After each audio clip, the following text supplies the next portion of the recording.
Canal 9 et la Fondation Lennartz, Santé personnalisée et Société, vous présentent l'Antidote.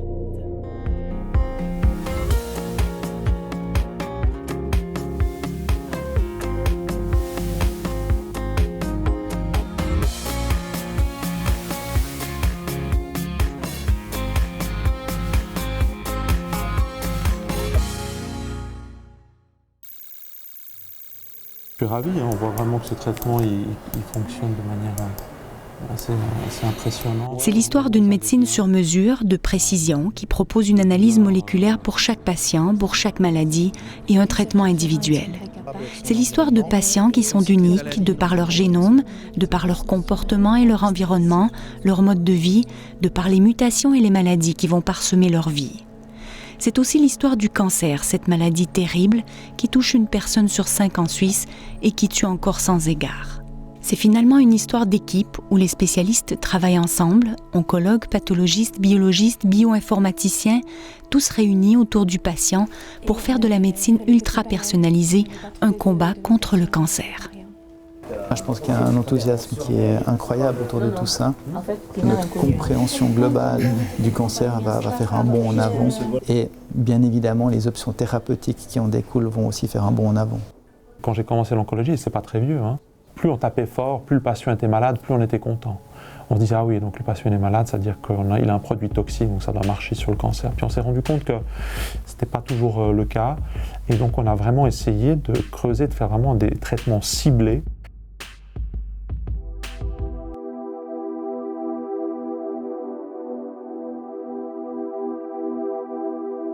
J'aimerais discuter le cas de M. MF, un patient de 55 ans qui est connu pour un mélanome métastatique pulmonaire au niveau de la plèvre et métastase hépatique. Le patient est aussi connu et très importantement pour un greffé rénal actuellement sous immunosuppression. Sur la nouvelle biopsie, c'est une biopsie d'une métastase hépatique de son mélanome. On a pu effectuer une analyse avec le panel élargi 400 gènes. On avait un bon profondeur pour les tumeurs et pour les normales. Là, on a détecté plusieurs mutations, en particulier une mutation au niveau de la MAP2K1. C'est un patient qui a quand même eu un bénéfice aux anti-CTLA4 et dans ce sens-là, un anti-MEK pourrait être une bonne idée. On sait que c'est des molécules qui sont plutôt immunostimulantes. Toute l'histoire de François Menou et de son cancer est résumée dans ces termes techniques échangés aux tumeur board moléculaires. Ce patient a eu un cancer de la peau, un mélanome en 2003, un petit grain de beauté qui saignait derrière l'épaule. Il s'est fait enlever ce mélanome, le ganglion sentinelle et la chaîne ganglionnaire. Puis plus rien pendant 10 ans. Sauf que M. Menou souffre également d'un syndrome néphrotique depuis l'âge de 3 ans qui a épuisé ses reins. Donc après une période de probation suite à son cancer de la peau, il a reçu une greffe de rein en 2010. Et en 2014, le cancer est revenu. Ils ont trouvé une lésion métastatique à la périphérie du lobe supérieur droit. Donc là, 2 petits coups de ciseaux et c'est loin.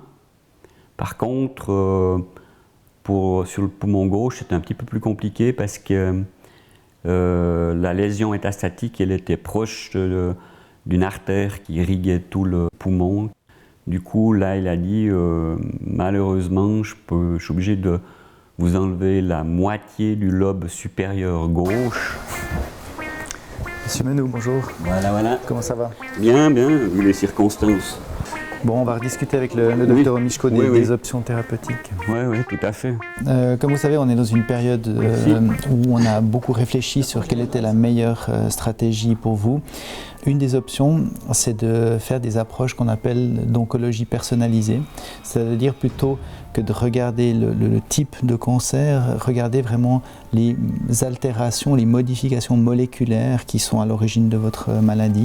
Ils ont un traitement d'immunothérapie avec 2 molécules, dont une s'appelle l'ipilimumab et l'autre la nivolumab, qu'ils utilisent en général de pair pour renforcer le système immunitaire, et ils ont de très bons résultats sans qu'il y ait des effets secondaires trop négatif.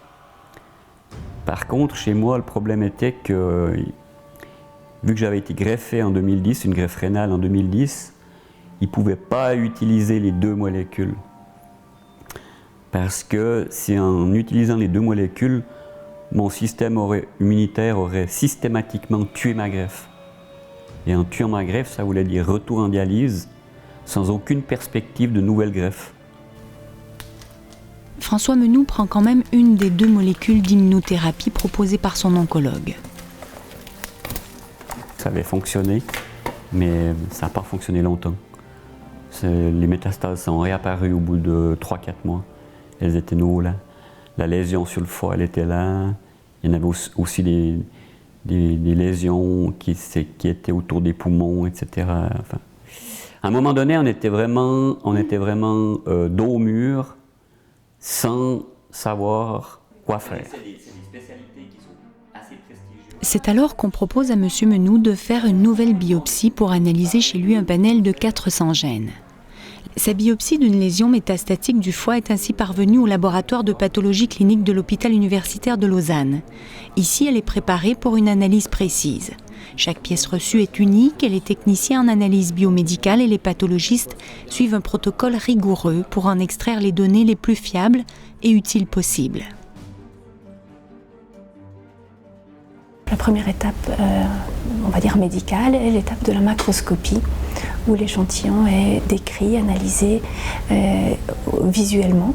Et ensuite, une coupe en tranches très fines de ce bloc. Ces coupes de 4 microns sont déposées sur des lames de verre, qui sont ensuite, en fonction de l'analyse, colorées, et le pathologiste va recevoir ces lames pour les analyser au microscope. Ensuite, sur la base de l'aspect morphologique de ces tissus, il va poser l'indication à effectuer des analyses complémentaires qui peuvent être des analyses, par exemple d'immunohistochimie, qui vont permettre d'étudier les protéines qui sont présentes dans cette tumeur, qui permettent de caractériser ultérieurement cette tumeur. Parfois des protéines qui peuvent être ciblées par des traitements spécifiques. Et également à partir de ce même matériel, on va parfois prescrire des analyses moléculaires pour chercher des mutations ou d'autres altérations au niveau du génome. Ici, on a reçu les lames de méthoxylénosine qui permettent d'analyser cette biopsie hépatique. Elle est largement infiltrée par cette prolifération tumorale. Pour l'analyse moléculaire, il faudrait qu'on identifie alors le pourcentage de cellules tumorales et la zone analysée. Peut-être on pourrait enlever ces zones-là très inflammatoires. À travers toutes ces étapes, le rôle de la pathologie clinique est de caractériser les lésions. Dans le cadre du cancer, de caractériser la morphologie et la biologie de la tumeur pour permettre le traitement le plus adéquat possible.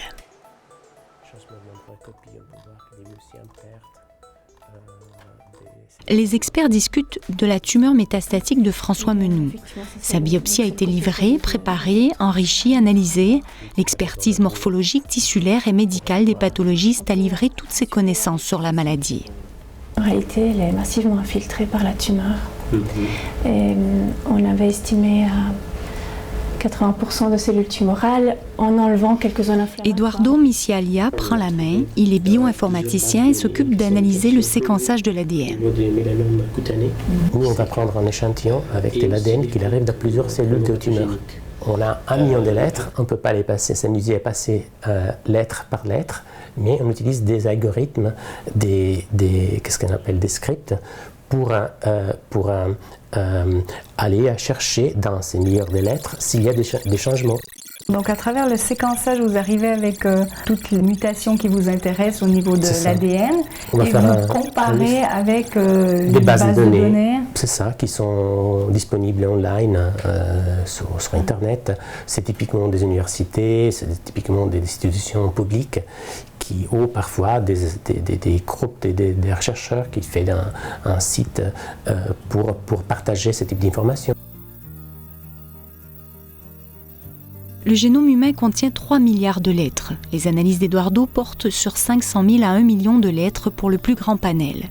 Certaines mutations sont connues, mais il n'existe aucun traitement à ce jour. Il faut donc cibler l'information. Le bioinformaticien est un filtre pour l'oncologue.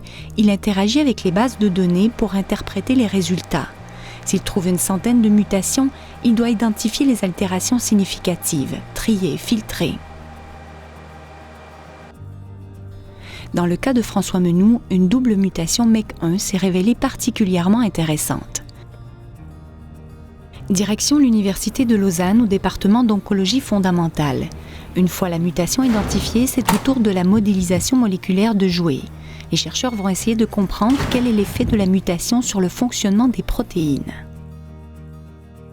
La modélisation moléculaire, c'est d'essayer de comprendre le fonctionnement de la protéine à l'échelle atomique. Par exemple, vous avez des protéines récepteurs à la surface de nos cellules qui vont peut-être repérer la présence d'une hormone. Ce faisant, changer de forme. Ce changement de forme va être répercuté à l'intérieur de la cellule où d'autres protéines vont pouvoir s'assembler, changer d'activité, elles-mêmes interagir avec d'autres protéines. Et toute cette cascade d'événements biologiques va en fait modifier le fonctionnement de la cellule et l'adapter à son environnement. Donc avec la modélisation moléculaire, en fait, nous intervenons au niveau de la structure de ces protéines. On essaie de comprendre le rôle des composants de cette protéine pour pouvoir déterminer si une mutation génétique va entraîner une modification de la structure de la protéine correspondante et donc une modification de son activité qui pourrait être pathologique. La modélisation moléculaire étudie donc la structure des protéines. Là, une représentation de la protéine mutée de François Menou avec son fonctionnement dans la survenue de la maladie. On a aussi reconstitué la position du tramitinib, qui est le médicament qui pourrait être donné si jamais c'est une mutation active. Donc, ce qu'on voit, c'est qu'en fait, ces deux résidus sont importants pour la stabilité structurelle. Tu vois, ça, c'est le calcul des énergies de stabilisation structurelle. À partir de ces informations, les chercheurs se sont demandé si le médicament tramitinib, aussi appelé mékiniste, qui est un inhibiteur de MEK, donc qui est connu pour bloquer la mutation, pourrait être utilisé chez ce patient. C'est un peu comme si ici vous aviez le moteur de la kinase qui sera à l'origine de son activité et ici l'interrupteur qui va réguler l'activité de ce moteur. Les deux mutations qui sont ici et ici en fait vont avoir un impact sur la partie de régulation de la protéine qui va entraîner une suractivation de l'ensemble et donc une suractivation du moteur.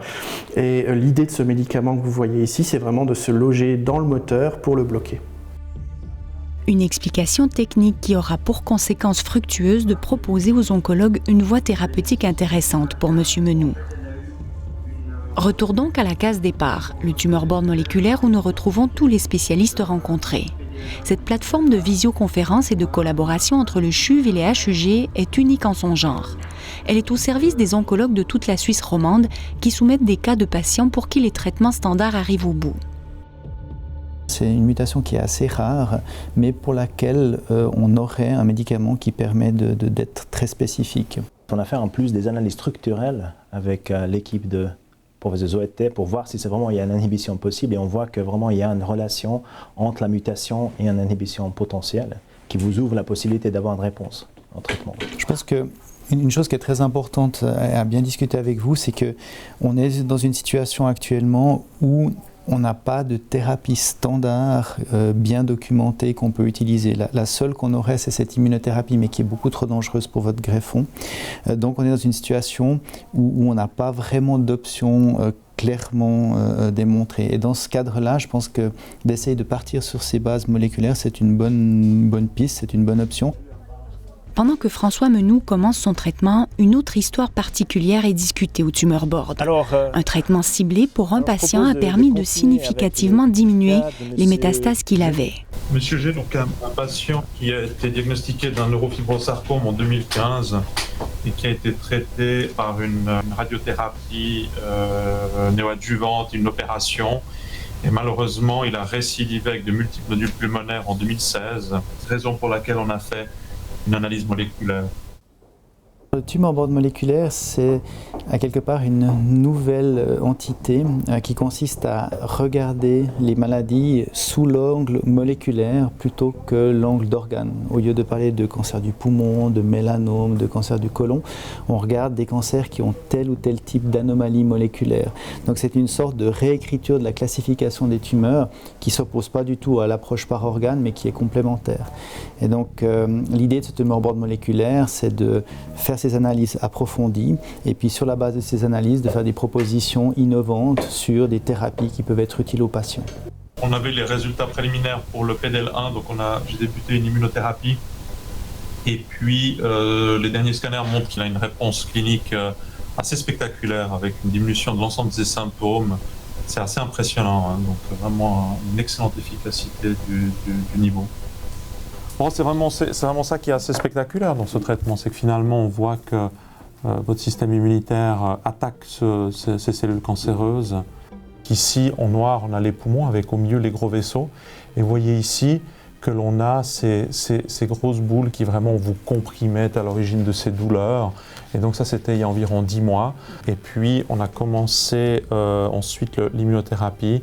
Et vous voyez que ces zones, elles sont en constante régression. L'impression clinique qu'on a que vous allez bien, on n'a plus ce serrement qui est là, vous arrivez à diminuer les médicaments avec cet appétit, cette prise de masse musculaire. Donc vraiment, je crois que tout est du bon côté, donc c'est vraiment excellent. Christophe Genoux est atteint d'une maladie rare, la maladie de von Recklinghausen, qui provoque la formation de neurofibromes, des lésions sous-cutanées. Une de ces lésions sur la jambe a augmenté de taille et a dû être enlevée. Elle a été analysée et présentait malheureusement une tumeur agressive des tissus mous. Rapidement, des lésions métastatiques sur les poumons sont apparues et c'est pour ces lésions que M. Genoux est aujourd'hui traité. Donc finalement, depuis qu'on a commencé ce traitement, très bien supporté, aucun problème particulier finalement. Et on continue de constater. Dans le cadre de M. Genoux, on a eu une analyse complète, on a découvert plusieurs anomalies intéressantes. On a eu une anomalie qui était vraiment une surexpression d'une protéine que l'on appelle la protéine PDL1, qui est à l'heure actuelle un des meilleurs marqueurs que l'on a pour déterminer qui va être sensible à l'immunothérapie. Évidemment que ce sont des traitements qui ne sont pas reconnus pour ce type de maladie. Donc il y a 2 étapes à effectuer. La première, c'est de discuter avec le patient le type de traitement que c'est, de discuter aussi des effets secondaires, parce qu'il y a certains traitements qui ont d'autres effets secondaires. Et puis ensuite, il y a une phase beaucoup plus terre-à-terre qui consiste à obtenir ce médicament. C'est-à-dire que, voilà, souvent ce sont des indications qui ne sont pas reconnues. Dans le cas de M. Genoux, c'est une maladie rare, donc c'est encore plus difficile. Et on doit faire des demandes auprès des caisses maladies. Et souvent, on arrive en partenariat avec les caisses maladies et l'industrie pharmaceutique à avoir accès aux molécules pour tester ces molécules. Et ça, je pense que c'est une chance unique qu'on a en Suisse, c'est d'avoir cette discussion qui se fait entre les assurances et les boîtes pharmaceutiques et qui nous donne accès à ces traitements qu'on appelle compassionnels, donc qui sont donnés gratuitement. Ouais, c'est pas plus souvent. Bonjour tout le monde, bonjour Monsieur Genoux. Tout se passe bien, là on a fini, je peux vous serrer la main. C'est donc un traitement par immunothérapie qui a été proposé à M. Genoux. Des injections intraveineuses toutes les 2 semaines de médicament, le nivolumab, qui consiste à booster son système immunitaire pour lutter contre le cancer. Chez ce patient, les spécialistes ont découvert qu'il serait un très bon candidat à ce type de thérapie et ils ont eu raison. D'accord, s'il y a quoi que ce soit, je suis au bout du téléphone. Depuis qu'on a commencé cette immunothérapie, on continue de voir une amélioration et à l'époque, je pensais que j'allais le perdre. Maintenant, on est en train de réfléchir à le renvoyer au niveau professionnel. Donc, c'est vraiment une réussite thérapeutique, là. Si vous voulez, le but maintenant, c'est de trouver un traitement spécifique pour chaque patient. Et alors, on le trouve de multiples manières. La première, c'est la partie moléculaire. Donc, voilà, on a parlé, il y a des recherches sur vraiment les anomalies moléculaires de chaque tumeur par multiples plateformes, des analyses que l'on peut faire. On va essayer de trouver un traitement pour ce patient, plutôt pour la tumeur du patient. Okay. Puis après, il y a toute la partie clinique, et ça c'est vraiment le praticien, et ça c'est vraiment la relation médecin-patient, c'est qu'il n'y a pas que la tumeur du patient, il y a aussi le patient lui-même. Il faut bien comprendre, voilà, 2 patients peuvent avoir exactement la même tumeur et ne vont pas répondre du tout au traitement de la même manière, ou ne vont pas avoir la même toxicité, parce que finalement, un patient peut avoir multiples comorbidités, peut avoir eu des problèmes cardiaques, des problèmes pulmonaires, qui vont rendre très difficile l'administration de certaines drogues et tout. Et vraiment, ça c'est l'importance aussi de la relation médecin-patient. Ici, à côté à droite, vous allez voir l'image de février de cette année, quand le patient a progressé après l'ipilimumab, avec une masse pulmonaire et plutôt pleurale, mais également avec des métastases hépatiques.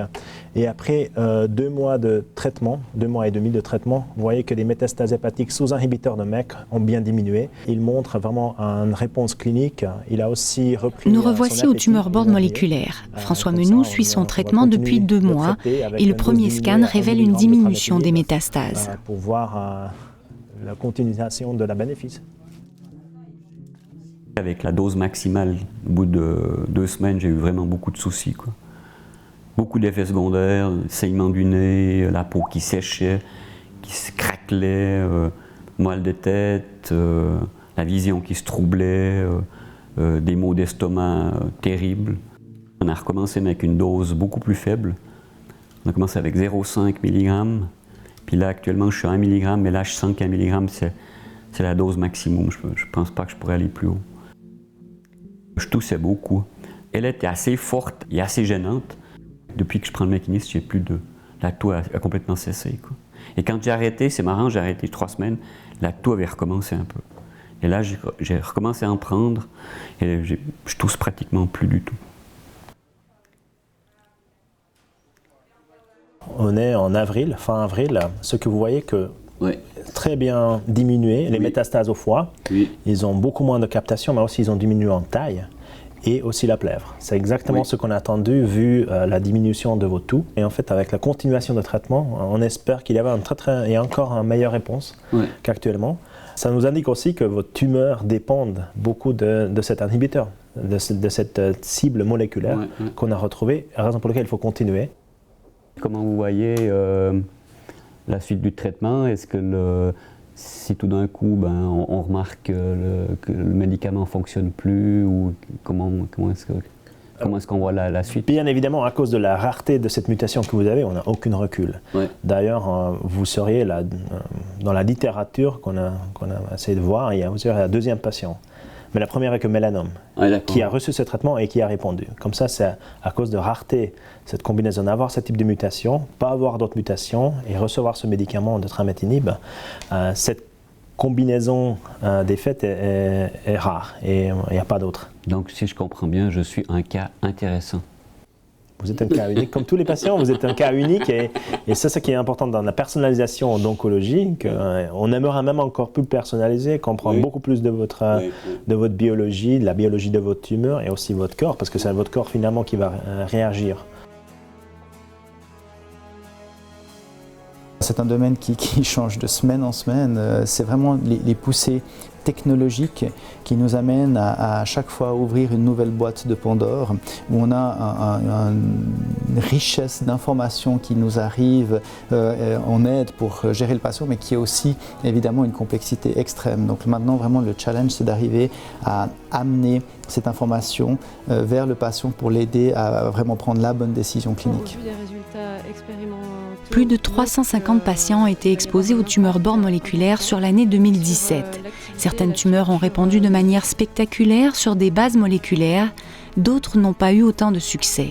Parfois la réponse est qu'il n'y a pas de traitement efficace, ce qui évite aussi de faire des chimiothérapies pour rien. Parmi ces patients, il y avait François Menou avec son cancer de la peau, sa mutation MEK1, une greffe de rein qu'il veut évidemment maintenir, un travail à 100%, une philosophie de vie comme Achille qui préfère une vie courte mais glorieuse. Il y avait aussi Christophe Genoux qui vit au jour le jour, qui est très attaché à sa famille, aussi motivé à retourner sur le marché du travail. Il est atteint d'une maladie rare génétique mais garde un moral toujours positif. Comme eux deux, chaque patient est unique, chaque maladie l'est aussi. Le cancer en toile de fond, la médecine oncologique est à un tournant. Personnalisée, de précision, elle offre aux patients des soins brodés sur mesure, plus performants, qui peut-être s'étendront à toute la médecine de demain.